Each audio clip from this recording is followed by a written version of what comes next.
Worldwide, cardiovascular disease affects the lives of hundreds of millions. Dedicated cardio nerds everywhere are working hard to fight this global epidemic. These are their stories. Hello, friends. This is Theodora Donison, Cardiology Fellow at Mayo Clinic and CardioNerds Academy Chief of House Thomas. It is my honor to welcome you to the brand new CardioNerds Cardiovascular Genomics series.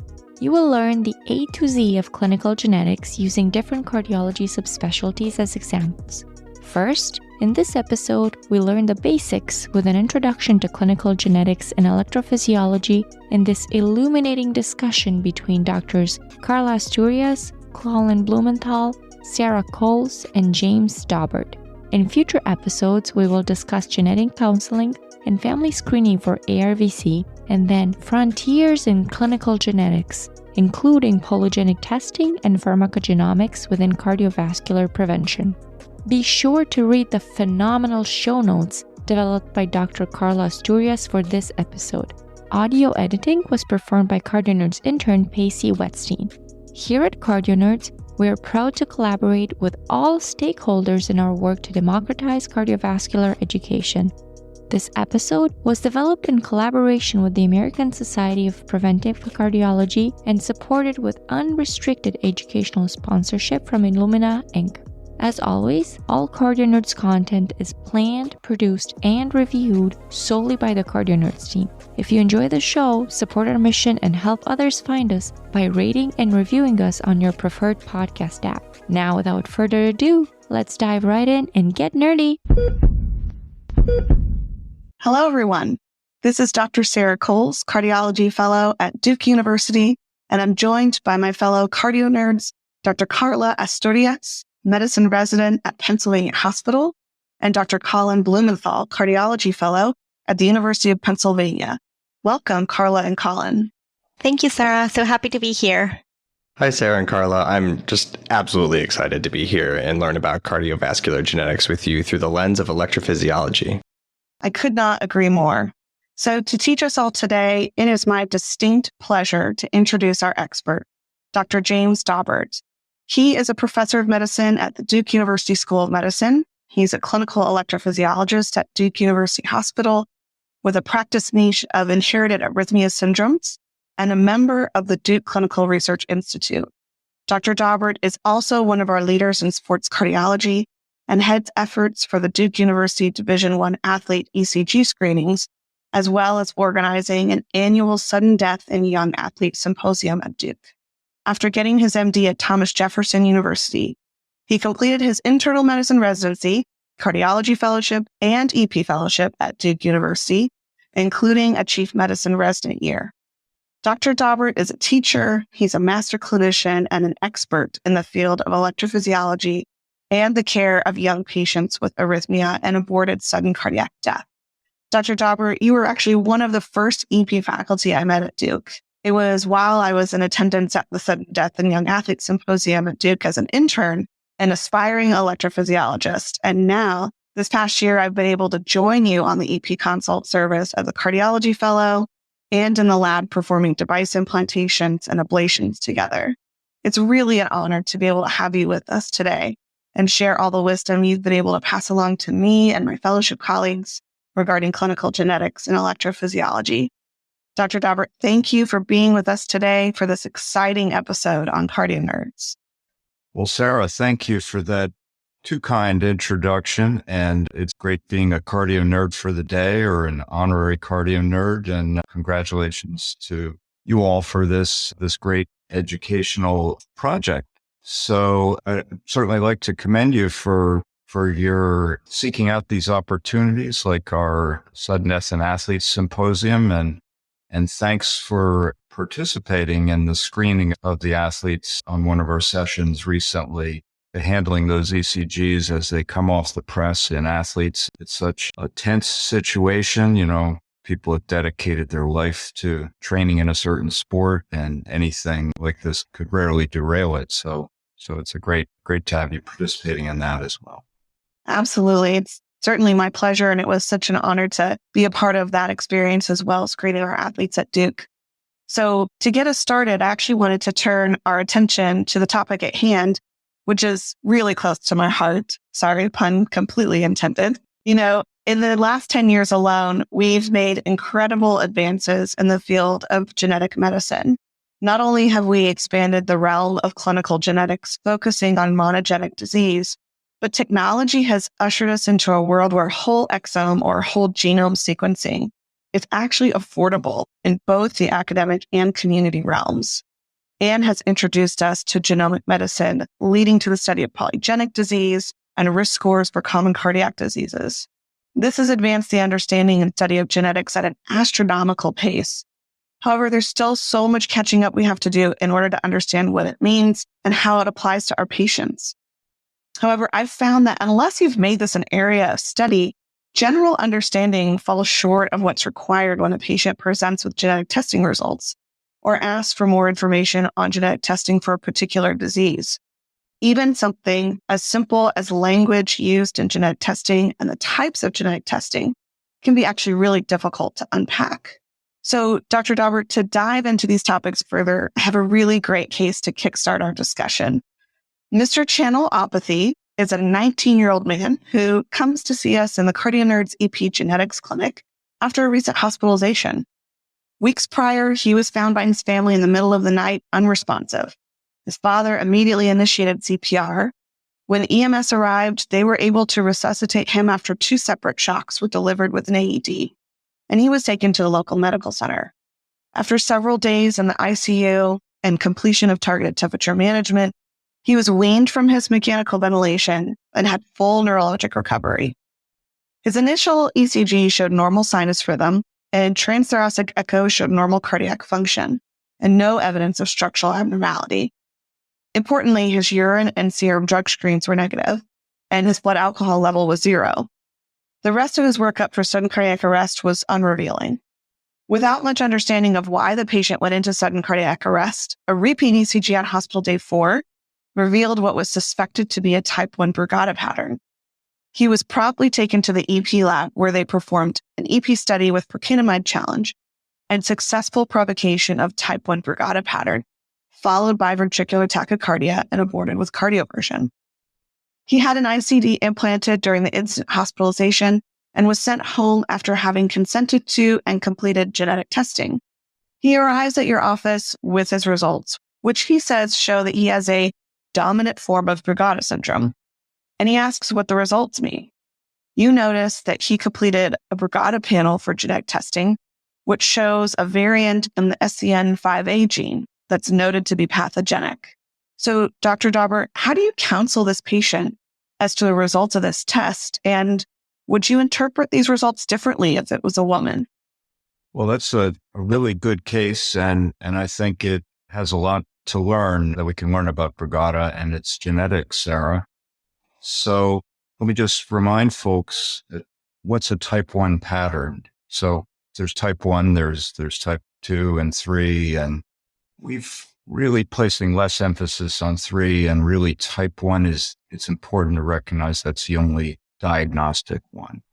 The others, particularly if you're in a family and see that, it may give you a hint that this could be a patient with Brugada. And as your vignette showed, this pattern on the ECG can be intermittent. It can be transient and related to either medications or fever or other conditions. So one lead, usually V1 or V2, 2 millimeters or more of ST elevation, downsloping, and a concave downward pattern. So they found that, and of course, this is in the setting of a recent cardiac arrest, and Brugada, causes polymorphic VT and VF. Now, the genetics of Brugada are quite challenging, and we're going to get into this a little bit, but this patient did undergo genetic testing and has what we used to call a mutation, but now it's called a variant, a pathogenic variant, and we'll talk about that and what does pathogenic mean and what are the alternatives to that. But dominant, that means, this is simplistically a little bit thought of as a autosomal dominant inheritance, meaning if you have one abnormal copy of the gene, that you may manifest clinical condition, Brugada syndrome. So in this patient, we have the type 1 pattern, we have his cardiac arrest. So he's got Brugada syndrome. The genetic test helps us understand it a little bit, and it may indicate that the patient has a little bit more of a clinically significant form of the syndrome. But again, we already know that he had a cardiac arrest. So what if this were a woman that had the genetic test? Well, I think the main thing comes out there is that clinically manifest Brugada syndrome is more common in males than females. So if we take a person having that same sodium channel SCN5A mutation, or pathogenic variant, we should say, and this patient is a woman, she is a bit less likely to exhibit the pattern and especially to become symptomatic. So I think that's the significance there. So, it fits with his diagnosis. It probably doesn't really change how we're going to manage this patient. He has a clear class 1 indication for an ICD. He's gotten the ICD, but it opens up further evaluation of his family. That's really excellent, Dr. Daubert, and thank you for reminding us about the different types of Brugada pattern on ECG. It's really important to recognize those. And it sort of points me in a couple different areas to just follow up on. It sounds like our patient has a really classic phenotype for Brugada syndrome. So why is phenotyping so important when you're tying it with a genetic test? And then to follow that up, what does the fact that he had a panel genetic testing mean? Was it a series of genes or was it a specific variant? And what are those different tests that we can use in genetics? Great questions. So phenotype and genotype is kind of the language of dealing with these patients, and either one can be positive or negative. So phenotype, this patient has the clinical syndrome, he has the ECG, he has the cardiac arrest, so that's the phenotype. The genotype is whether he or she has the pathogenic variant. And that's a fantastic question. Why is phenotyping correctly so important? Because if we get the phenotype wrong and then do genetic testing and find something, we may be led down, a serious path of harm, in evaluating this patient's family. Because if we don't have the phenotype right, then we're not going to be testing for the right condition. And we may be incorrectly reassuring other family members that they don't have risk, or almost as bad or just as bad at creating anxiety and additional testing, both non-invasive and invasive in other family members based on our incorrect phenotype. So that really is so important. The couple other things that your questions brought up: rare variants, Mendelian, monogenic, versus common variants or polygenic inheritance. And we used to think of Brugada syndrome as the former category, where you have an SCN5A mutation and you've got Brugada syndrome, and other members of the family, if they are tested, don't have the positive genetic test, they don't have it. Unfortunately, it's gotten a little more complex than that. How so? So there was a case a family published a few years ago, where we have the proband has Brugada syndrome, gets a genetic test, just like our patient, Mr. Channelopathy, the 19-year-old, and this patient in this other family has the SCN5A mutation. So other members of his family go on and get both clinical testing, ECGs, do they have that ST elevation path that's typical of Brugada? And, in various orders, they also underwent genetic testing. And unfortunately, or fortunately, in this family, things didn't sort like they were supposed to. So they had patients who had the SCN5A genetic change, but not the condition. and others who had the Brugada ECG, the phenotype that is, but did not have that SCN5A pathogenic variant. So this led to increased awareness that the genetics of Brugada syndrome are more complex than we were thinking, and that there may be multiple genes involved. There may be other variants that don't rise to the pathogenic variant level of significance in SCN5A that may influence the function of the protein, and there may be other genes. So you could think of it as a digenic situation, a two-hit situation. So you have to have that SCN5A change plus something else to go on and manifest it. And what we're kind of talking about there is penetrance. So we come back to our family. We have a proband. Somebody has the condition, Brugada in this case. We have a genotype positive, so phenotype positive, genotype positive, SCN5A pathogenic variant. That patient's first degree relative gets a genetic test, and they have that same pathogenic variant. But we look at their ECG, it's normal. Maybe we even do that provocative testing with procainamide, or if we're in Europe, osmoline, and they still don't have the Brugada change. So that means it's an incompletely penetrant condition. To take another example, if we have a patient with long QT, a genetic change that's thought to be pathogenic, their sister gets the genetic test. They also have that pathogenic variant, but we look at their ECG and the QT is normal. So that's incomplete penetrance. And a number of factors can influence this. Environmental, temperature. Fever can bring on Brugada. Exercise can bring on ARVC in a genetically predisposed individual. So let's talk a little bit about, we've been talking about a pathogenic variant, and this is sort of you could be a lumper or a splitter, but these things really get into a number of bins. It's not a yes, no kind of an answer on these tests.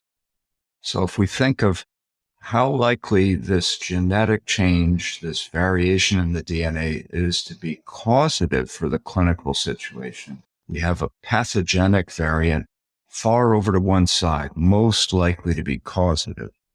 Next to it is a likely pathogenic variant. And then in the middle is a VUS, variant of unknown significance. And that's an important group to think about, but let's keep going from one side to the other. So next would be likely benign, and then definitely benign. This is definitely benign, so that's a common polymorphism, a common change in the DNA that's known not to be associated with disease. So the VUS, again, is the really important one, and that's it's an uncommon variant, unlike those benign ones far over to one side, the opposite of the pathogenic variant. The VUS is an uncommon variant, but we don't know whether it's significant. We haven't seen it in other families. And we aren't sure from the computer modeling and other things that can be done as to whether it's going to impact the function of this protein that this gene is making. So it's intermediate in significance. And these go on to whether we should do genetic testing in the family. Does that make sense, Sara? And then we should talk about the different kinds of tests, whether it's a panel test. I think you brought that question up. So our patient there, Mr. Channelopathy, he underwent panel testing. So, the sodium channel gene and maybe other genes that are debatable as to whether they are causative for Brugada. In fact, there's a movement that maybe only the SCN5A is the only one we're sure about. But anyways, this patient underwent looking at the whole sodium channel gene, the whole SCN5A, and the hit was found, the pathogenic variant. Single variant. So that is, if we're going to test his family, we only want to look for that specific change somewhere along the sodium channel, and does that other family member have it? Then we get out in the other direction to more broad testing, whole exome and even whole genome. These are so far mostly research, but they're really coming into the mainstream and getting important. Why are they important? Because we don't have all the answers when it comes to, we have a phenotype positive but genotype negative person, but there probably is some genetic explanation. We just don't have it. That's where we get into whole exome or whole genome evaluations. So whole exome, we're looking at all the coding parts of the DNA, which is about 2% of the DNA. And whole genome, we're looking at all of the DNA, the non-coding parts, the parts that are regulatory, that express whether that gene that's getting coded, how often is it transcribed, and how, other variations and how it gets expressed are important. So that's a lot about this type of genetic testing that we've done on your patient there, Sara. Does that make sense? Any follow-up questions? That makes perfect sense. That was excellent, Dr. Daubert. Thank you. Yeah, that was just an absolute perfect introduction and essentially an entire crash course to genetic testing all at once. And I think the language used around genetic testing is so foreign to most clinicians because it's just not a place that we live in or visit often. And as cardiologists or practitioners in cardiology, we really need to familiarize ourselves given the increased utilization of genetic testing in clinical practice.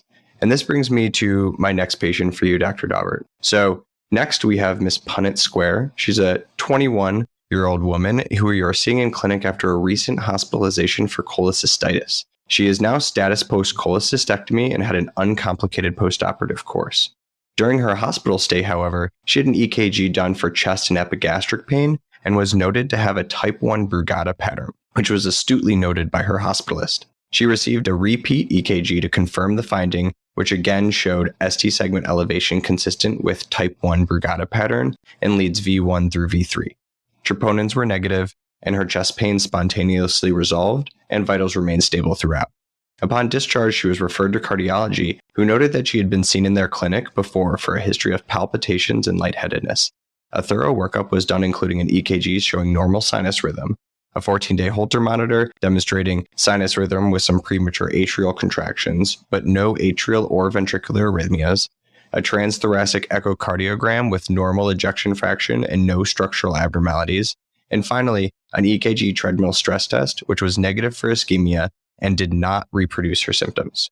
Given the type 1 Brugada pattern on her EKG, she completed another 14-day Holter monitor, which showed normal sinus rhythm with PACs and sinus tachycardia, and no evidence of atrial or ventricular arrhythmias, and she was sent to your clinic for further evaluation.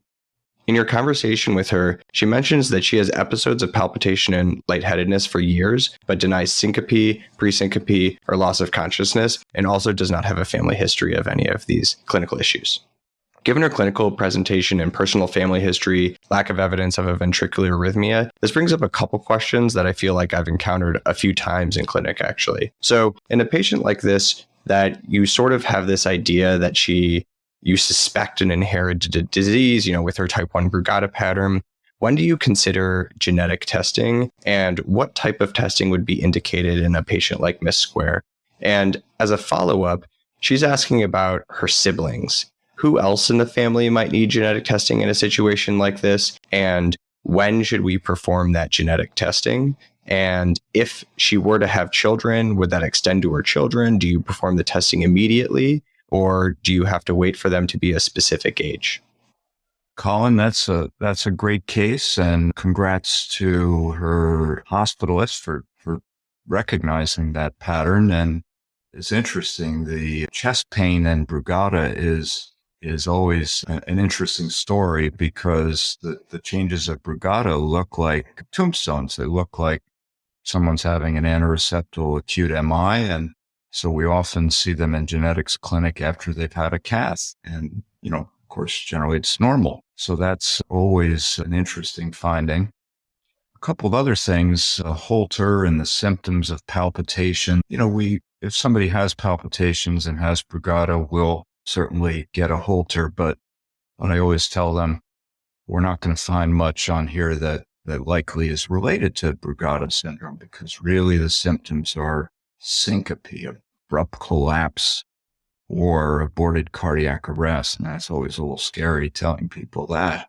But, it's important to see what's causing their symptoms and recognize that. But people generally don't have symptoms from, a sustained run of polymorphic VT. They collapse. And the other thing is the structural. So we used to think of, just like the genetics are getting more complex with Brugada, the more we learn about it, the more we understand it, it's not purely an electrical condition. And we can ablate abnormalities on the outflow tract of the right ventricle. And sometimes we can find evidence in a minority of patients with Brugada of a right ventricular, especially kind of a cardiomyopathy. So it's really a very complex condition. And then she denies a family history. I want to delve into that a little bit. So this is a patient who is 21 years old. And a lot of 21-year-olds, she may not know everything about Aunt Matilda and Uncle Jose and the whole family. So it's great to really get a genetic counselor involved when we get a family history, who has the time and the expertise to really delve into this. And it's even more helpful to get our 21-year-old patient's mother or father on the phone or in clinic, so they can help flesh out that family history, because, not infrequently we find that one of the uncles just drove their car off the road at age 30 for no reason. They weren't in a situation where they should have fallen asleep. It wasn't a positive drug or alcohol screen. Maybe they had syncope and had sudden cardiac arrest. So that's some clinical aspects to follow up there. But to get to your question, and sorry to be so long-winded, but when do we consider genetic testing in this? So Brugada syndrome is not a high yield for genetic testing. And we've had, maybe a dozen or more genes thought about as causing Brugada, but most of them are so rare, and they've really come under criticism as to whether they may also, these rare genetic changes, may also be present in control populations, maybe not causative of Brugada. So if we think of the really likely one, it's SCN5A that our first patient had, sodium channel. And it's interesting that genetic testing in the proband, the first patient in the family who has this, it's only a class 2A indication. So that means it's reasonable to do the genetic testing, but it's not, this class 2A, slightly lower level of enthusiasm reflects the 25% chance that we're going to find something. So it's reasonable, but I think the patient needs to be aware that it's not a guaranteed finding by any means that we're going to find something. Does that make sense, Colin? And then we can talk about siblings. Yeah, that was absolutely perfect. That was great. So, when we do expand that to siblings, do you do that at the same time as you would test the proband? And what about children? Yeah, great question. So we have this class 2A test, and we talk it over with the patient. We, see how much it's going to cost, whether there's insurance coverage, and if they go ahead and agree to the genetic testing. And again, this is with a full informed consent that ideally our genetic counselor has helped us with. What are the likely findings of this genetic test? That, we talked about likely pathogenic variant and all those, and other implications of the genetic test, the cost and the timing and all of those things. So if they go on and have that test, we just test the proband first. And if we get a pathogenic or likely pathogenic variant, that's when we start thinking about cascade screening. What's that? That means testing first-degree relatives, like her siblings, like her children, if she has any, and like her parents, if they're still living.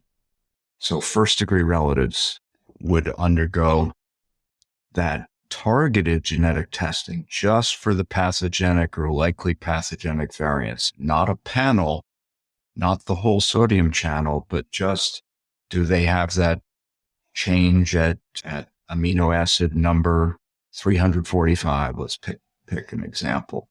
We don't test the whole gene. We just test for that specific pathogenic variant in her first-degree relatives, her siblings that we're talking about. Now, in the meantime, we often will go ahead and say, okay, Ms. Square, you have this genetic condition. We're going to recommend that your first-degree relatives get clinical testing as well. And so that depends on what condition we're talking about. But for Brugada, it's the highest yield thing is an ECG. So they should have an ECG and evaluation with a cardiologist. Have they had syncope? And of course, have they had a cardiac arrest? Should have led to a substantial evaluation already. And sort of in the same line, when would you not recommend genetic testing? When is the juice just not worth the squeeze, so to speak?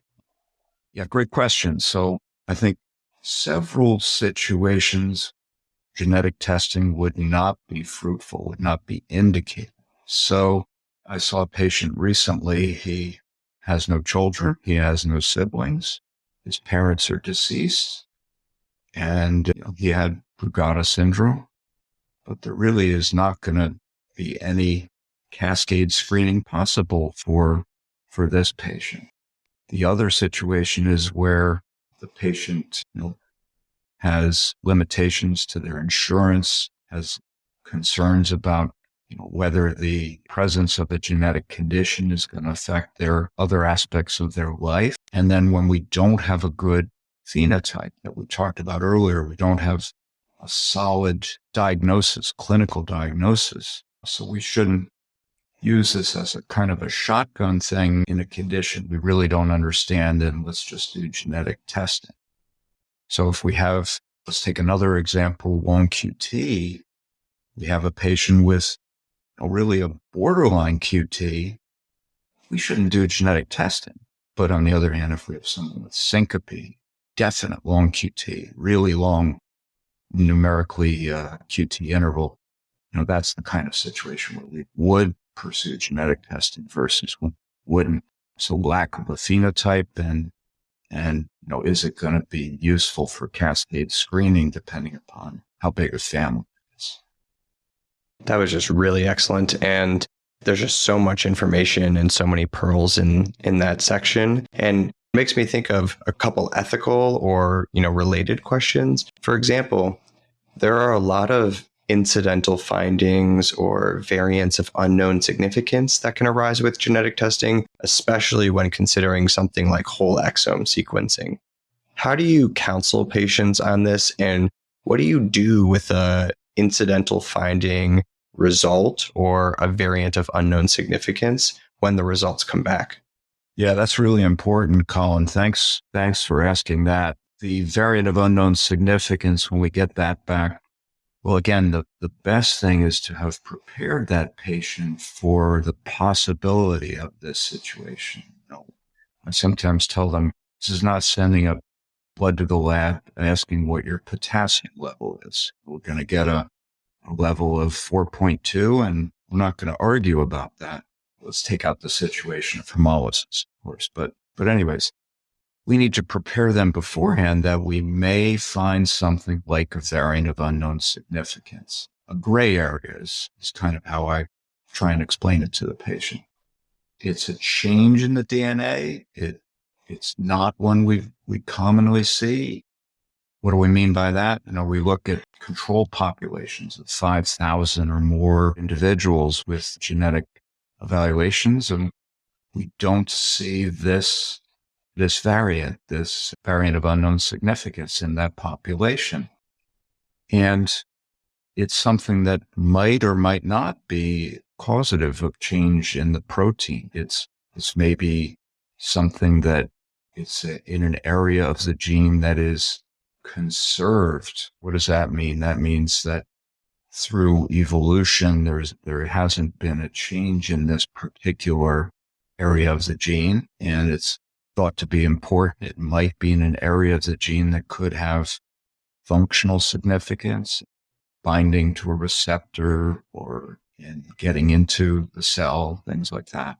So that's a variant of unknown significance. What do we do with that? Well, the general answer is that we do not do cascade screening for this because we don't know if this is explaining the clinical situation. In this patient, the Brugada ECG pattern, we're not sure that this is what's causing the change. And therefore, if it isn't, if something else is driving the genetic disease, the Brugada syndrome in this patient, and we test her sibling, her brother, let's say, and he does not have this VUS, we might say, oh, brother, you're not at risk of having Brugada.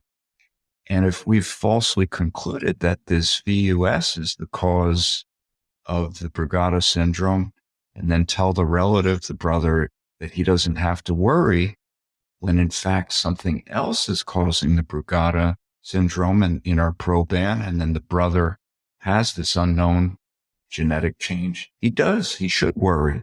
So that's why we don't routinely do VUS cascade screening.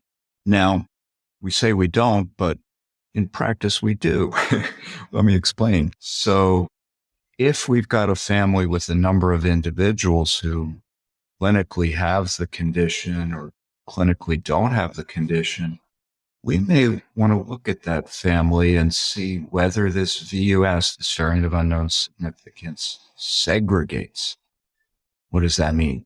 That means the presence of this VUS links up with the clinical presence of the phenotype in the individuals, and vice versa. Individuals in the family who do not have the phenotype, who do not have the Brugada or long QT, or whatever we're talking about, they also do not have the VUS. Then we're a little bit down the road of maybe changing this VUS into a likely pathogenic variant. And maybe there's additional work going on in one of the basic EP labs that's doing expression of this variant and studying the currents in cells with its expression and identifying that there's a change in the sodium channel current. So if we get information like that, this may bump this VUS up to a pathogenic one, or maybe a genetic clinic across the country has also found this VUS in a proband and in a family. And, so if we have more information like that, this VUS can vary, can evolve into a pathogenic or likely pathogenic condition. And it's also important to, let's say we're seeing this patient back a year later or 5 years later in the clinic, and it was a VUS then, we've got to look it up. Is it still a VUS or has it been reclassified? And the even more scary thing is sometimes a pathogenic, or let's say more likely a likely pathogenic variant, something we called that 5 years ago, 10 years ago, may have been downgraded, may have been moved down a class to a VUS. Maybe the information, the basic molecular biology and physiology of the channel was reinterpreted. Maybe it was found in a control population to be more frequent than it should be. So this is a living science, and it evolves, and these things are really important. And that's why a genetic counselor is so helpful to help in the care of these patients and preparing them for this genetic test and helping in the follow through and follow up of them, because these things will evolve in their classification. So you opened up a can of worms there, Colin. It's really complicated, but I'm glad you did, because it's important that we get into that. I have to say that was absolutely amazing. Thank you for that explanation. And I think it brings to light a lot of mystery around the role of genetic testing in clinical diagnosis. It is so important for us to be thinking about when to test, when not to test. But now I would like us to focus a little bit more on what to do with the results when we do decide to test. Because like any good physician, we should know what we're doing with the results of any test we order. So to break this down, we have a case of Mr. Genotype. He's a 42-year-old man with no medical history who presented to the hospital for recently developing fever, productive cough, and shortness of breath. His vitals were stable, but he was noted to be saturating 88% on room air, so he was placed on 3 liters nasal cannula. His exam revealed bronchi from the base to mid-right lung fields, and chest x-ray show a right middle lobe infiltrate. He's admitted for bacterial pneumonia and started on levofloxacin. On day 2 of his admission, his medicine team is notified that he is having episodes of lightheadedness and dizziness while walking that spontaneously resolved. He is placed on telemetry and an EKG is obtained, which reveals normal sinus rhythm with sinus pauses, PVCs, and a corrected QT interval of 610 milliseconds at a heart rate of 68 beats per minute without evidence of bundle branch block. You are rounding on the inpatient electrophysiology team and are consulted on this patient due to prolonged QT interval. Prior to seeing this patient, the medicine team has already switched the patient's antibiotics to ceftriaxone. Unfortunately, Mr. Type goes into V-fib arrest after telemetry captures an R&T episode causing torsades. ACLS is immediately initiated and the code team gets ROSC after 1 round of compressions and epinephrine. He started on IV magnesium and taken to the cardiac ICU, where you are seeing him in consultation for polymorphic VT in the setting of prolonged QT interval. So Dr. Daubert, we want to ask you, what is your approach to diagnosis of long QT syndrome in patients who present like this later in life? And what is the role of genetic testing in the management of long QT syndrome? Well, thank you, Karla. That's a great case also. And I thought you were going to be talking about another Brugada case when you mentioned fever, because of course that can help bring out a type 1 pattern. But this patient has suspected drug-induced long QT, or what's sometimes called acquired long QT, as opposed to the other form, congenital long QT or inherited long QT. So let's unpack this case a little bit. You mentioned a corrected QT interval of 610, and of course that's really long. And I would just emphasize that it's important not just to look at the computer read interval for the QT, but to measure it yourself. And there are different ways of measuring the QT. You can use the tangent method, or you can use the end of the T-wave interval. We'll cite some references for that in the accompanying materials, but it's really important to become expert at measuring this yourself and to measure it correctly, because previous studies have shown that it's an area that many physicians, even many cardiologists, err and are not facile at measuring the QT correctly. So it's very important to become an expert in doing this, to do it yourself. And before we talk about drug-induced QT prolongation, it's important to realize that many patients who have congenital long QT syndrome during their lifetime are unfortunately prescribed QT prolonging drugs. So there's not a great awareness of this situation, even in patients who have this life-threatening condition.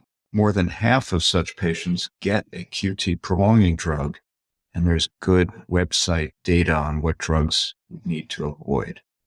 But let's get back to this patient, and they've got a very long QT, and they were on a drug, ciprofloxacin or levodopa, I guess it was, that is a known drug that prolongs the QT. And there's often several hits. They're often hypokalemic, hypomagnesemic.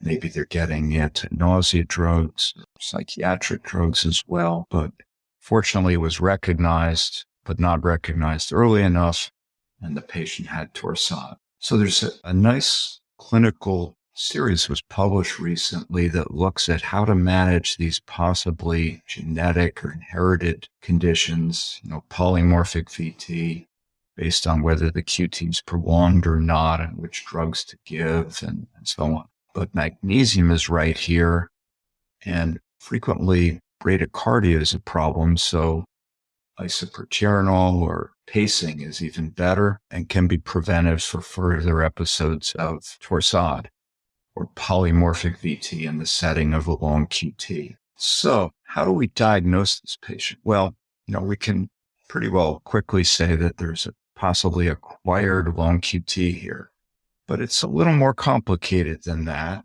And I hate to keep saying that, but it's true because some of these patients have some genetic predisposition. And some of them have, frankly, undiagnosed congenital long QT syndrome. Maybe it wasn't very penetrant. Maybe their QT was 440, 450, or maybe it was missed. Maybe they've never had an ECG before. And then you give them a drug and their QT prolongs even more. So what I like to do is see what happens as the dust is settling, manage the urgency, correct the potassium, give magnesium, stop the offending agent, use pacing, whatever it takes, general anesthesia to correct the situation. And then we keep following the ECG. And how much does the QT interval improve? Maybe it stays long. And if it stays 500 or so, we may consider that patient to be congenital long QT with a second hit with a drug that worsened the situation even more. So if we have a situation like that, then genetic testing may well be indicated.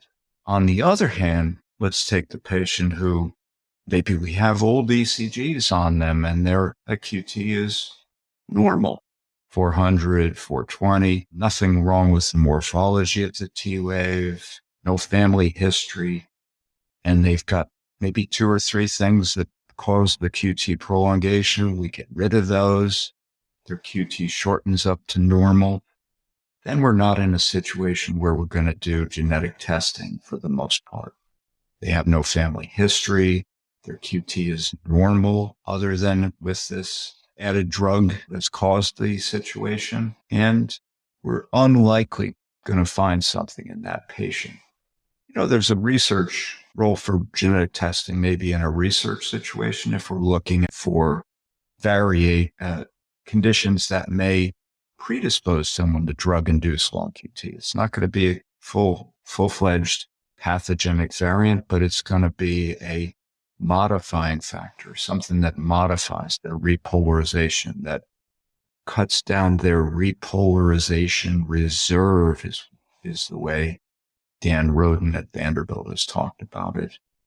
So there might be a research role for genetic testing in a patient like this whose QT comes back totally to normal and has no family history. And that's going to be different than the patient whose QT stays long despite correcting all these things. And, we've got to give it a number of days for the drugs to wash out in that sort of situation.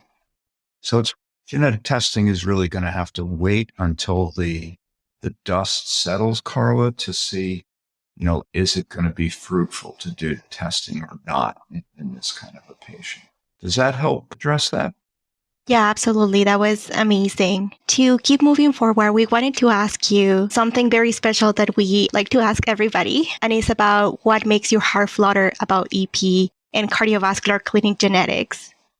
Yeah, well, it's an exciting area, and I'm sure our discussion today has kind of brought that to light, and that there's so much we have to learn. We're still learning about these conditions, and, is a gene, a pathogenic variant in a gene, is that really going to stand up, or is a variant of unknown significance going to evolve into something more likely, more causative, more likely to be identified as a causative thing? I think that is exciting. The fact that these are such tough cases that we often call on our colleagues for help.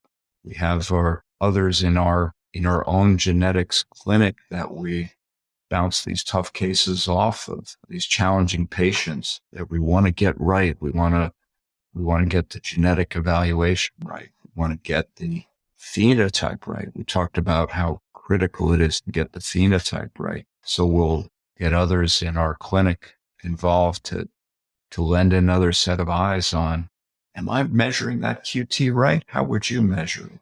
What do you think about this MRI? Is it really abnormal? And so on, depending upon the condition. And we may reach out further and and ping experts, colleagues, across the country, across the world for their thoughts on a specific ECG, on a specific scenario. Would they use an ICD? Would they use a certain drug? Would they do genetic testing? That's what's so exciting about this area. And, sometimes it's in a patient who we've identified in the sports cardiology evaluation. And then we've got to do it quick. Their patient, their family, their coaches, their trainers are saying, can this athlete compete? Can they practice? And it really gets supercharged how quickly and accurately, how can we come to the right conclusion as to whether this patient, this athlete can participate. And what, even there it's evolving. We used to say these patients were prohibited from intense sports, from competitive athletics, that they could only do things at a much lower intensity, like bowling or badminton. That is not something a soccer player or basketball player wants to hear. But now we're making allowances. We're saying if this patient, this athlete is asymptomatic, but has this genetic condition, certain genetic conditions, maybe not ARVC, maybe not CPVT, but that maybe they can participate in some of these sports with appropriate protective measures in place. So those are some of the things that get us in this field excited. Dr. Daubert, thank you so much. That's so inspiring. And I agree. I think the complexities and the intricacies of clinical genetics in the field of EP and that crossover into sports cardiology is so fascinating. And it's an ever-changing field. And I myself found my own heart fluttering for EP early on as a medical student. And it was really after seeking out and getting involved in research on Brugada syndrome at my medical school. This was born out of my own experience with my family. So my brother was diagnosed with Brugada syndrome when he was 14, and he had a positive genetic testing result for a variant in SCN5A, sort of akin to our channelopathy. But our experience as a family going through genetic testing and supporting my brother through his diagnosis and treatment really opened my eyes to the world of EP and genetics. And it's been amazing and inspiring road so far, and I look forward to a long career in the space as well. Well, Sara, thank you for sharing that. That's really poignant, and appreciate your revealing how it can be so personal and how it can affect patients. And I think that helps us understand our patients to a greater degree, knowing your story and your family's story. We certainly look forward to working with you on these exciting cases. Yeah, absolutely. Thank you so much, Sara. Not only for preparing this incredible forum and learning objectives in curriculum, but also for sharing your personal story and really sort of bringing this home and really helping us understand why this information, these cases are so important. And I would also like to thank Karla for helping prepare the notes that are going to be as part of this and helping lead this discussion. And then especially for Dr. Daubert for really coming and sharing just an unbelievable amount of expertise and pearls that I know I personally learned a ton during this episode. And it's one that I'm going to have to go back and listen to really get every piece of information from. So we really appreciate all of your teaching. And I'd also like to thank my AFib series co-chair, Dr. Kelly Arps, for bringing all of us together, for bringing Dr. Coles and Dr. Daubert to CardioNerds and allowing us to have this incredible experience.